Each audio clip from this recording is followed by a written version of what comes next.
Hi Street Fighter fans, Matt Edwards here from Capcom UK. Today I'm at the International Games Festival in France, host to the Cannes Winter Clash. Inside, some of the world's best Street Fighter players are battling it out for those all-important ranking points. So let's get in there and see how it's going down.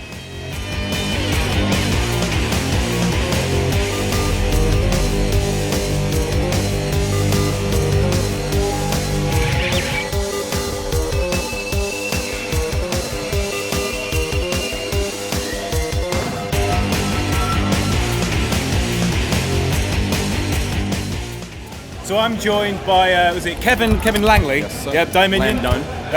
London, but London. London, okay, Yep. London. Cool. London. One of the best Gao players in the world, if not the best, and you're representing the US today. Yep. Cool. I hear this isn't your first time to Cannes Winter Clash. It's actually my fifth. This is my fifth time coming to Cannes. Yep. Okay. How does this one compare to the ones you've been to in the past? Well, this time around, compared to the last few years, I would say it's bigger because it's Ultra Street Fighter 4. It's not Arcade Edition version 2012. That version has been played at this particular tournament for 3 years. 2012, 2013, and 2014. Okay. So now that it's 2015, there's more players that are confident in their game. You know, more characters are being played competitively, and I feel like the community as a whole just revived a little bit, slightly, so to speak. Okay, yeah. There's a lot more players, a lot more international presence here as well. Myself, a lot of Asian players.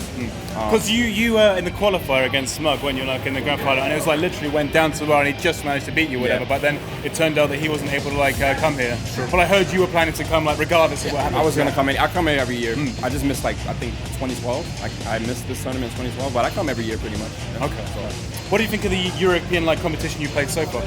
Well, I'm very familiar with European competition, being that I've been traveling here since 2010. Okay. The UK has definitely improved. I would say, not just tournament-wise, but mentally in their game. They're stronger mentally. The one thing that I noticed about them is that they're mainly setup based. What I mean by that is their game revolves around when they get something going. Okay. Instead of the neutral game, their neutral game is kind of weak, like the back and forth pace game type of game. Okay. But when they get like a sweep or like a throw or something, that's when you can really see the UK players shine mostly. So they get their setups on the wake up and that kind of stuff down the front. Okay. Exactly. Cool. Did you see the set off to the 5v5 yesterday? Your team won, but did you see the France versus UK? What did you think of that?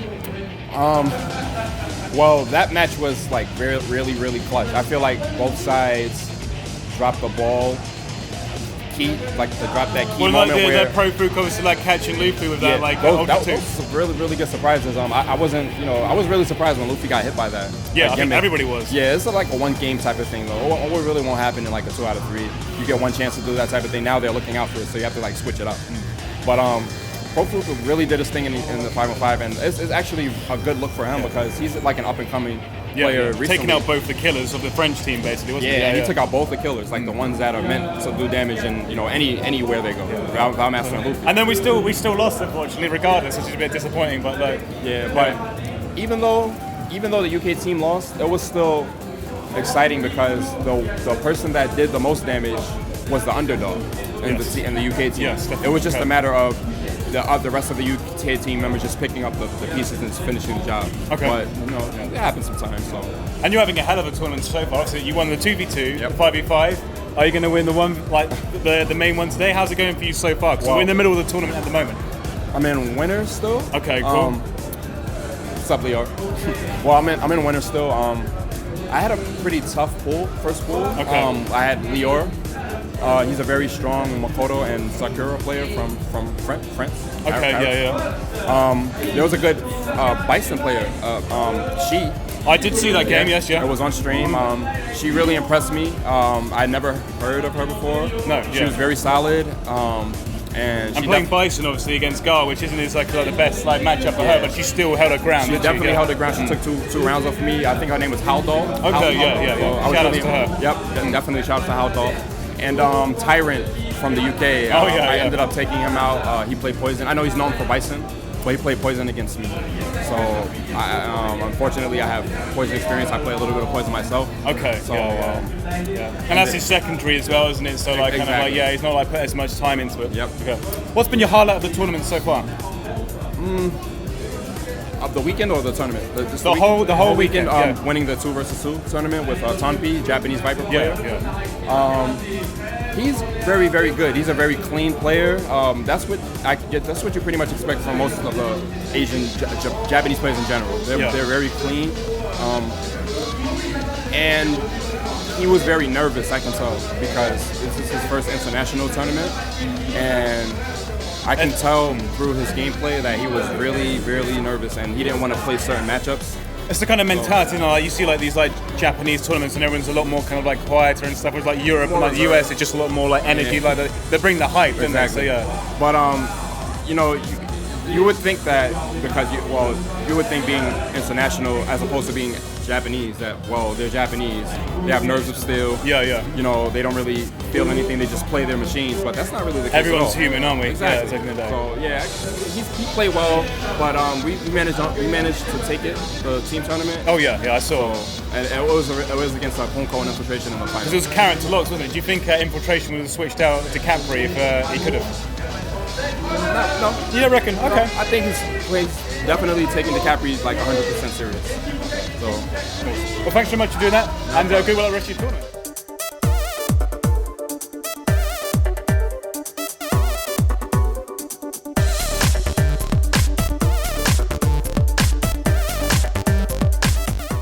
Now I'm joined by Luke May, who may know as Pro Fluke, the best El Fuerte in the UK, possibly the world, we're not entirely sure yet. Currently known as the French killer in the tournament. So is this your first time at Cannes Winter Clash? This is my first French tournament, that is correct, yeah. Okay, cool. How are you finding the tournament so far? There's a lot of killers. I mean, I know there's only 16 pools, but I mean, the one struggle that I had in my pool was Will 2-pack, which I've actually just played on stream. Yes. And fortunately I won, so I'm actually through to top 32 winners now, which is awesome. Was that a 2-1? Did he manage to get a game? It was 2-0, I believe. Oh, okay. 2-0, okay. Yeah. I got my antics going, it was all good. Mix-ups, all that.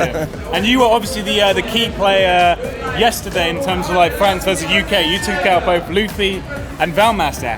How did you manage that? Well, El Fuerte, no. It was, I think, being on the stage, but not just being on stream, but the fact it was like national pride on the line. Yes. You know, it's a little bit different just playing on stream like a second ago. You're trying to feel like you're defending your country. Yeah. So there's a lot of pressure on myself. I played Luffy in the past. It kind of goes back and forth. He's obviously the best Rose in the world right now. But I actually find that's one of my hardest matchups. But my kind of thought process was I want to go in. If I can take Luffy out, we're going to have a really good chance about taking the rest of the players out. Yeah. So I kind of went in there, I was mad nervous, but managed to pull the W, which was good. I don't know if anyone saw the actual replay, but you should check it out. But I did a random ultra 2, it might be in this video. I will see. It might be an overlay. But then I had Valmaster next, and my nerves had calmed down. I was thinking clearly. I played him in the past, so I know what kind of to do. I know how to condition him.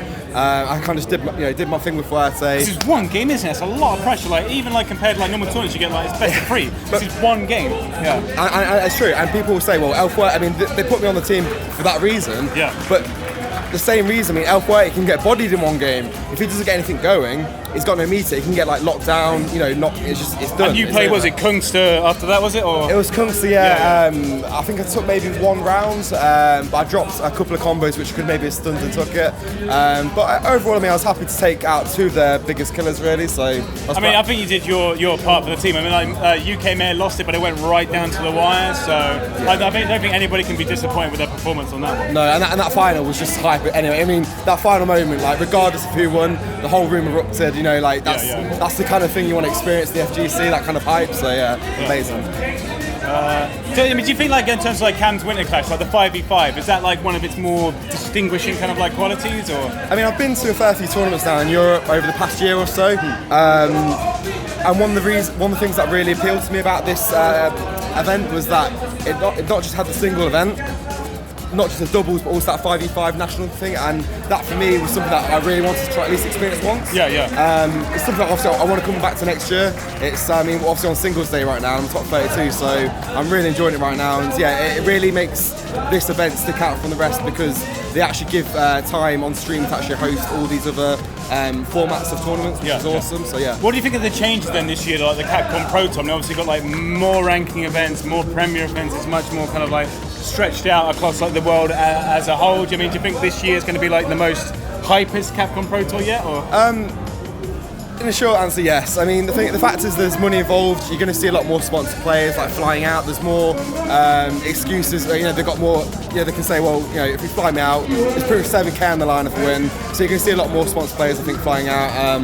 There's obviously, it's just there's more pressure on the line. But the thing is, there's 32 spots now, so people who maybe thought, oh, I wasn't top 16 or they couldn't make that, they now have that realisation that, you know, I actually could make it to top 32 coming. So yeah, it's going to be amazing. Are we going to see you in the top 32 for the Capcom Cup? Are you going to be there? I'm going to give it my best shot to qualify. Obviously, there's some ranking points on the line today, so hopefully I think it's top 16 for ranking points, so maybe top 8. It's either top 16 or top 8, yeah. There's definitely points there. So hopefully I can snag some, but I mean, I'm here to win today. I mean, obviously, it's stacked against me as Japanese players, but you know, I want to do really good. I'm feeling myself today. The further getting that bracket, the harder it's going to be. Exactly, but I want that pressure. It's good to experience it. So go outside your comfort zone, so you can keep taking on more kind of pressure in later games and things. So. Okay. Well, awesome. Thanks for talking to me, man. I look forward to seeing you on the big screen later.